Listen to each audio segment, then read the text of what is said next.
Magandang gabi mga kahwan. Narito na ang evening edition ng ating weather update today.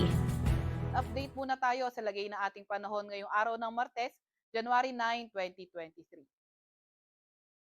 Sa kasalukuyan nga ay amihan o northeast monsoon pa rin yung nakakaapekto dito sa may area ng northern at central Luzon. Samantalang easterlies o yung mainit na hangin galing karagatang Pasipiko, nakaapekto naman siya sa may nalalabing bahagi ng ating bansa. Itong easterlies, inaasahan natin magdadala ng maulap na papawirin, may mga kalat-kalat na pag-ulan, pagkidlat at pagkulog dito sa may area ng northern Mindanao, sa may Caraga, Davao Region at Southern Leyte. Kaya yung ating mga kababayan na inuulan noong mga nakaraang araw pa ay pinag-iingat pa rin natin sa mga banta ng pagbaha, pati na rin ng pagguho ng lupa.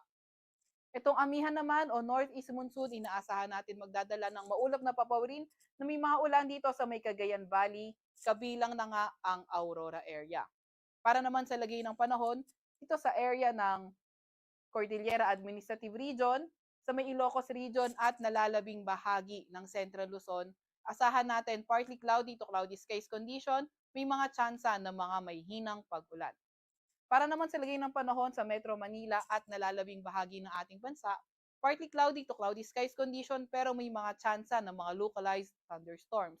So yung ating mga kasamahan sa Regional Services Division, maglalabas ng rainfall advisory, heavy rainfall warning o di kaya thunderstorm advisory kung kinakailangan. Para naman sa lagay ng panahon bukas, inaasahan nga natin na dito pa rin sa may Cagayan Valley kabilang ng Aurora, patuloy yung cloudy skies na may mga tsansa ng mga may hinang pag-ulan. Para naman sa inaasahan natin, sa may Metro Manila, pati na rin sa may Cordillera Administrative Region, sa may Ilocos Region, pati sa nalalabing bahagi ng Central Luzon, partly cloudy to cloudy skies, may mga tsansa ng mga may hinang pag-ulan, kabilang na rin dito sa area na to yung Calabarzon. So, partly cloudy to cloudy skies, may mga tsansa ng mga may hinang pag-ulan. At sa nalalabing bahagi nga ng Luzon area, posible na partly cloudy to cloudy skies, may mga tsansa na ng mga localized thunderstorms. Para naman sa agwatang temperatura sa Metro Manila, 23 to 30 degrees Celsius, 22 to 29 degrees Celsius sa Tagaytay, sa Baguio ay 18 to 23 degrees Celsius at sa Legazpi naman ay 25 to 31 degrees Celsius.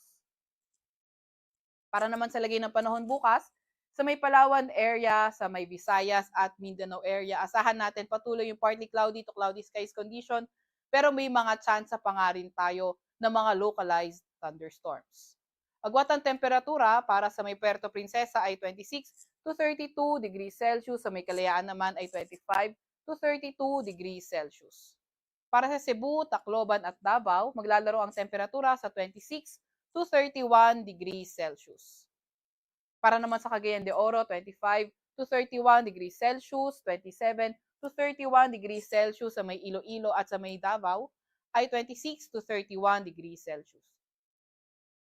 Wala pa rin tayong nakataas na gale warning sa kahit na anong baybayin ng ating bansa, pero ingat pa rin sa may papalaot sa may silangang bahagi ng Southern Luzon, silangang bahagi ng Visayas at silangang bahagi ng Mindanao dahil posible yung katamtaman hanggang sa maalong karagatan. Dito sa may Kalakahang, Maynila, ang araw ay lulubog mamayang 5:42 ng hapon at sisikat bukas ng 6:23 ng umaga.